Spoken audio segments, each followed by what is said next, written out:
Lady detective ഭാഗം 3. ഇതേ സമയം ഫ്രെഡറിക്കിൻ്റെ താവളം. കണക്റ്റ് ആവുന്നില്ലല്ലോ, ഈ പുല്ല് ഇതിവിടെ പോയി കിടക്കുക. ഫ്രെഡറിക് ഫോൺ ചെവിയിൽ വെച്ച് മുറുമുറുത്തു. പെട്ടെന്ന് കോൾ കണക്റ്റായി. താൻ ഏത് അടുപ്പിൽ പോയി പെറ്റ് കിടക്കുമായിരുന്നടോ? ഫ്രെഡറിക് പൊട്ടിത്തെറിച്ചു. സോറി സാർ, ഞാൻ ചെറിയൊരു മീറ്റിങ്ങിലായിരുന്നു. SP ഡേവിഡിൻ്റെ പതിഞ്ഞ സ്വരം മൊബൈലിലൂടെ ഒഴുകിയെത്തി.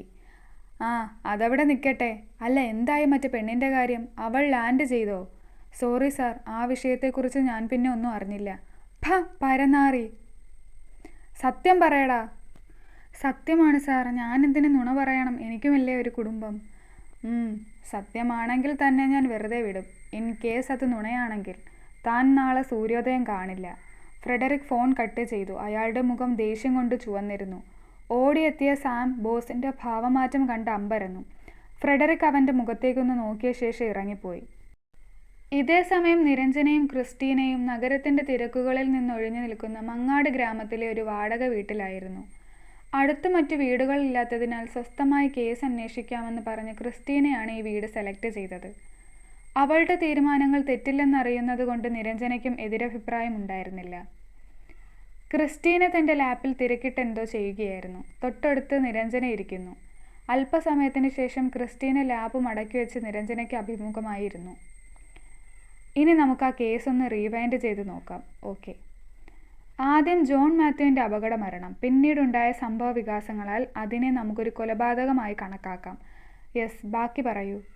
നമ്മൾ അവിടെ വെച്ച് തുടങ്ങണം. അഖിലിൻ്റെ കൊലപാതകം അവിടെ നിൽക്കട്ടെ. Christina, 1 minute. ഇനി അഖിൽ ആത്മഹത്യ ചെയ്തത് തന്നെയാണെങ്കിലോ? Never Niranjana, he was a brilliant police officer. I know him. അയാൾ ഒരിക്കലും ആത്മഹത്യ ചെയ്യില്ല. ഓക്കെ, അപ്പോൾ നമുക്ക് ജോണിൽ നിന്ന് തുടങ്ങാം അല്ലേ? യെസ്, നാളെ രാവിലെ നമുക്ക് ഇറങ്ങാം. ഇപ്പോൾ ഭയങ്കര ക്ഷീണം. ഞാനൊന്ന് ഉറങ്ങട്ടെ. Good night. ഓക്കെ, ഞാനും വരുന്നു. Good night. നേരം പുലർന്നു തുടങ്ങി. പക്ഷികൾ കളകൂജനം മുഴക്കി വാനിലേക്ക് പറന്നുയർന്നു. മങ്ങാട് ഗ്രാമവും പതിയെ ഉണർന്നു. ക്രിസ്റ്റീന നേരത്തെ ഉണർന്നിരുന്നു. കയ്യിൽ 2 കോഫി കപ്പുകളുമായി ക്രിസ്റ്റീന പുറത്തേക്ക് വന്നു. നിരഞ്ജന എണീറ്റ് വന്നു. Good morning Niranjana, have a coffee? Thank you Christina.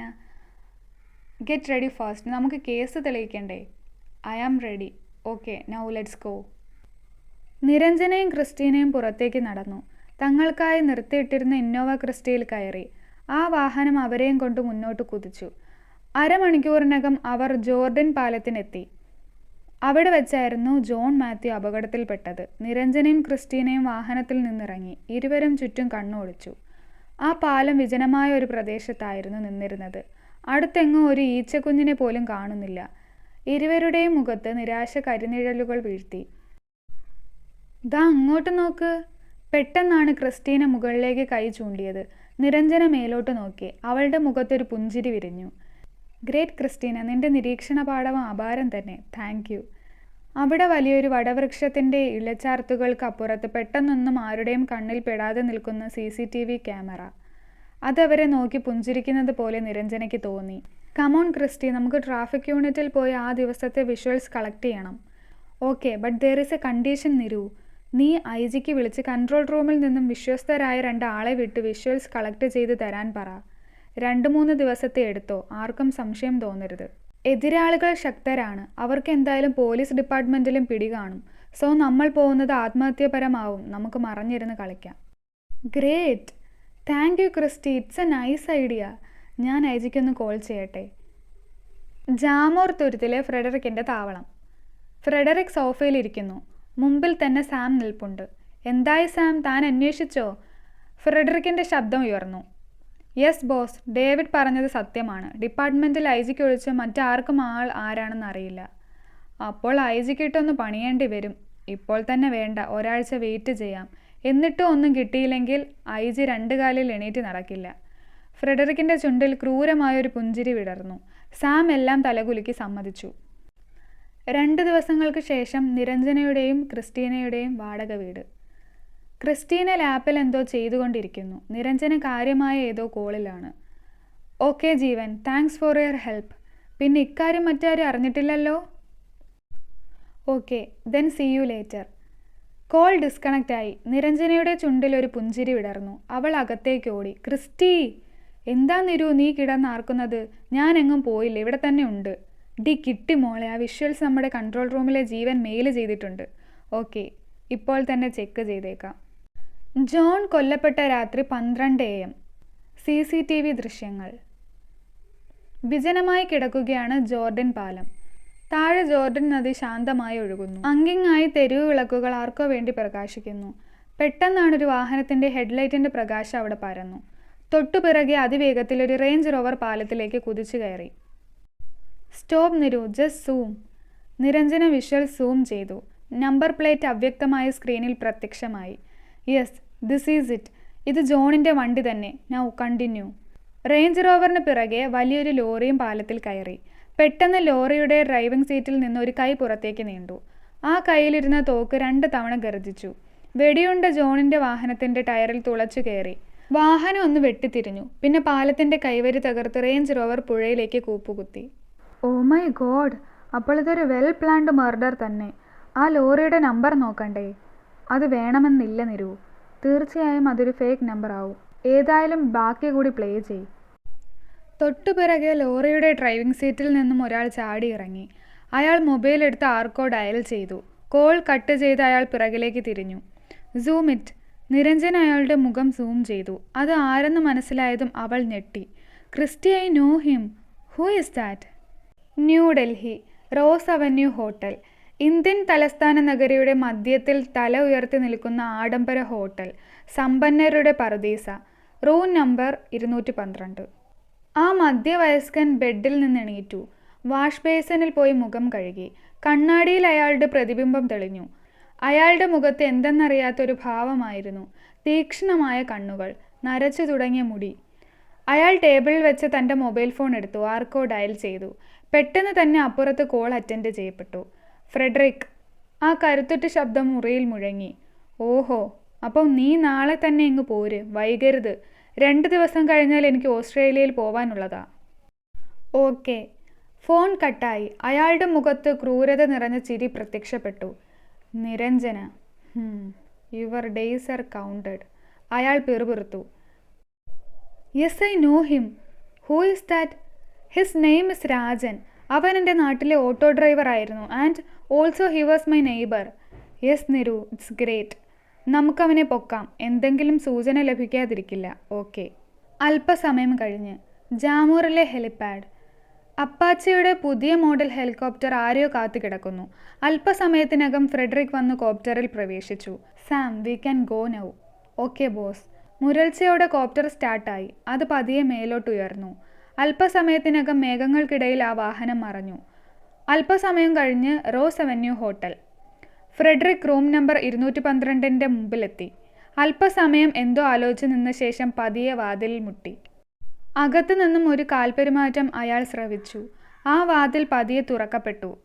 വാതിലിനപ്പുറം ഒരു യുവാവ് പ്രത്യക്ഷപ്പെട്ടു. ഫ്രെഡറിക്കിനെ കണ്ട അയാളുടെ മുഖത്ത് ബഹുമാനം ദൃശ്യമായി. Sir, please come. ആ യുവാവ് ഭവ്യതയോടെ മാറി നിന്നു. ഫ്രെഡറിക് അകത്തേക്ക് പ്രവേശിച്ചു. ബോസ് ഇല്ല ഇവിടെ? ഫ്രെഡറിക് ചോദിച്ചു. ഇല്ല സാർ, എന്തോ ആവശ്യത്തിന് പുറത്തു പോയതാണ്. അധികം വൈകില്ല.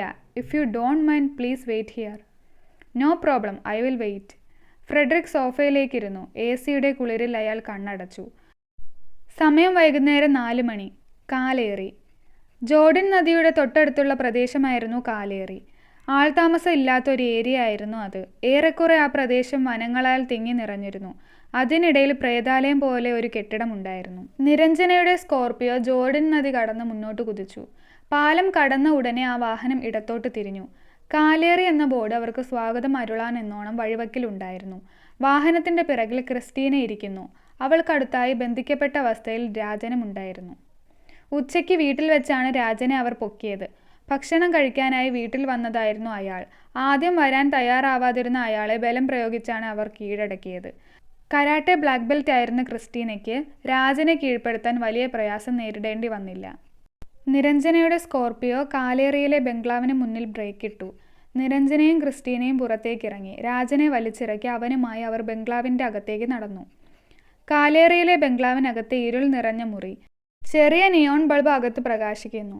അതിന് തൊട്ടടുത്ത് താഴെ കസേരയിൽ കൈ രണ്ടും ബന്ധിക്കപ്പെട്ട നിലയിൽ രാജൻ ഇരിക്കുന്നു. മുന്നിൽ ക്രിസ്റ്റീന മറ്റൊരു കസേരയിലുണ്ട്. നിരഞ്ജന അവളുടെ അടുത്ത് നിൽക്കുന്നു. രാജൻ തല കുനിച്ചിരിക്കുകയായിരുന്നു. ക്രിസ്റ്റീന അവൻ്റെ താടി പിടിച്ചുയർത്തി. "അപ്പോ മോനെ രാജ, നമുക്ക് തുടങ്ങാം." ക്രിസ്റ്റീനയുടെ സ്വരം ഉയർന്നു. രാജൻ ദയനീയതയോടെ അവളുടെ മുഖത്ത് നോക്കി. "ഞങ്ങൾ ചോദിക്കുന്നതിന് മണിമണിയായ ഉത്തരം തന്നാൽ തനിക്ക് 2 കാലിൽ എണീറ്റ് നടക്കാം. ഇല്ലെങ്കിൽ മോനെ രാജ." അവളൊന്ന് നിർത്തി. ശേഷം തുടർന്നു. "പിന്നെ നീ ഇവിടെ നിന്ന് ജീവനോടെ പോണോ വേണ്ടേ എന്ന് ഞങ്ങൾ തീരുമാനിക്കും. മനസ്സിലായോടാ?"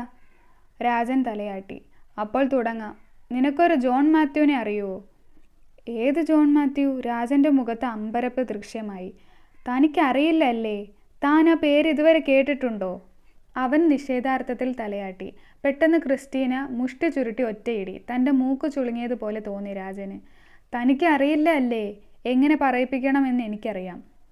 ഞാൻ ഞാൻ പറയാം." രാജൻ വിക്കി. അങ്ങനെ മര്യാദയ്ക്ക് വാ. ഇനി പറ." 1 മിനിറ്റ്. നിരു, ആ വീഡിയോ റെക്കോർഡർ ഓൺ ചെയ്തേക്ക്." "Okay Christy." Niranjana video recorder പുറത്തെടുത്തു. ഓൺ ചെയ്ത ശേഷം അത് സെറ്റ് ചെയ്തു. "അപ്പോൾ രാജൻ പറ, ഇയാളുമായിട്ട് തനിക്കെങ്ങനെയാ പരിചയം?" "അത് കഴിഞ്ഞ ആഴ്ച." "കഴിഞ്ഞ ആഴ്ച? ജോർഡൻ പാലം, ലോറി, റേഞ്ച് റോവർ അല്ലേ?" രാജൻ്റെ കണ്ണുകളിൽ ഭീതി നിഴലിച്ചു. അവൻ തല കുനിച്ചു. "രാജ, എല്ലാം അറിഞ്ഞിട്ട് തന്നെയാ തന്നെ ഞങ്ങൾ പൊക്കിയത്. അതുകൊണ്ട് ഞാൻ ചോദിക്കുന്ന ചോദ്യത്തിന് മര്യാദയ്ക്ക് ഉത്തരം തന്നാൽ തനിക്ക് ഇതിൽ നിന്ന് ഊരാം. ഇല്ലേൽ..." "എന്താ അറിയേണ്ടത്?" "ഒറ്റ ചോദ്യം. ആർക്ക് വേണ്ടി?" ഒരു നിമിഷം നിശബ്ദത പരന്നു. "ചീ, പറയടാ റാസ്കൽ." നിരഞ്ജനയുടെ ശബ്ദം ആ നിശബ്ദതയെ ഭേദിച്ചു. "ആർക്ക് വേണ്ടിയോ അല്ല സാറേ, ഞാൻ സ്വയം തീരുമാനിച്ചതാ. കഴിഞ്ഞ മാസം അവരുടെ ഒരു വണ്ടി ഇടിച്ച് എൻ്റെ ഓട്ടോ തരിപ്പണമായി. അതിനുള്ള പ്രതികാരം." ക്രിസ്റ്റീന നിരഞ്ജനയുടെ മുഖത്തേക്ക് നോക്കി. ഇരുവരുടെയും മുഖത്ത് പുഞ്ചിരി വിരിഞ്ഞു. പെട്ടെന്ന് ക്രിസ്റ്റീന കൈയടിക്കാൻ തുടങ്ങി. രാജ അമ്പരന്നു. "ഹ ഹ ഹ, നല്ല ബെസ്റ്റ് സ്റ്റോറി രാജ, ഗ്രേറ്റ്. ആളെ കോഴിയാക്കല്ലേ." പറഞ്ഞു തീർന്നതും ക്രിസ്റ്റീനയുടെ പഞ്ച് രാജൻ്റെ മുഖത്തേറ്റു. അവൻ്റെ വായിൽ 2 പല്ലിളകി. "പറയടാ മോനെ, ആരാ ഇതിനൊക്കെ പിന്നിൽ?" ക്രിസ്റ്റീനയുടെ സ്വരം ഉയർന്നു. "എൻ്റെ ഒരു ഫ്രണ്ടുണ്ട്, ജോയ്. അവനാ." ഒരുവിധം രാജൻ പറഞ്ഞൊപ്പിച്ചു. നിരഞ്ജന ക്രിസ്റ്റീനയുടെ മുഖത്തേക്ക് നോക്കി. അവളോട് പുറത്തേക്ക് വരാൻ ആംഗ്യം കാണിച്ച് ക്രിസ്റ്റീന പുറത്തേക്ക് നടന്നു. "എന്താ ക്രിസ്റ്റി?" "നിരു, അവൻ പറയുന്നത് മുഴുവൻ പച്ചക്കള്ളമാണ്. അവൻ്റെ മൊബൈൽ ചെക്ക് ചെയ്താൽ അവൻ ആർക്കാ വിളിച്ചത് എന്ന് അറിയാമായിരുന്നു. പക്ഷേ ആ മൊബൈൽ അവൻ തന്നെ നശിപ്പിച്ചു." "ഇനി എന്ത് ചെയ്യും?" "എത്ര തല്ലിയാലും അവൻ സത്യം പറയുമെന്ന് തോന്നുന്നില്ല. തൽക്കാലം ഇവനെ ഇവിടെ 2 ദിവസം പിടിച്ചിടാം. ആ വിനായക് കാവൽ നിന്നുകൊള്ളും. എന്നിട്ട് തൽക്കാലം അഖിലിൻ്റെ കേസ് അന്വേഷിക്കാം." "ഓക്കെ." "ആ കേസിൽ മീഡിയ കിടന്ന് കയറ് പൊട്ടിക്കുന്നുണ്ട്. പോലീസ് കയ്യും കെട്ടി നോക്കി നിൽക്കുവാണ് പോലും." "ഓഹോ, ഞാനിപ്പോൾ ന്യൂസ് ശ്രദ്ധിക്കാറില്ല." "അല്ല, അതവരുടെ സ്ഥിരം പല്ലവിയാണല്ലോ."